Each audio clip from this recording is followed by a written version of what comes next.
நம்ம துன்பத்திலிருந்து விலகி வந்துட்டு இருக்கோம் அப்படின்னு அர்த்தம். அப்பேற்பட்ட விசேஷம் வாய்ந்த ஒரு வைராக்கியமான வேண்டுதல், ஒரு மனதில் இருக்கக்கூடிய திடமான வேண்டுதலுக்கு அடிப்பிரதட்சணம் அப்படின்னு பேரு. ஒவ்வொரு ஆலயங்களிலும் அடிப்பிரதட்சணம் பண்றது, தினம் தினம் பண்றது ரொம்ப விசேஷம்.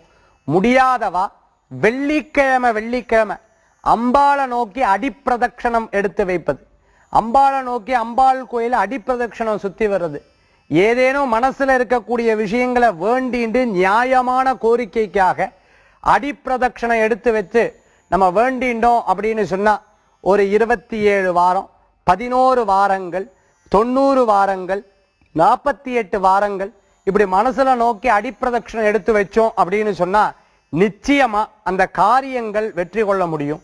அப்படி அடிப்பிரதட்சணம் எடுத்து வைக்கக்கூடிய ஒவ்வொரு வாரமே நம்மளுக்கு வித்தியாசங்கள் மனதாக புரிய முடியும்.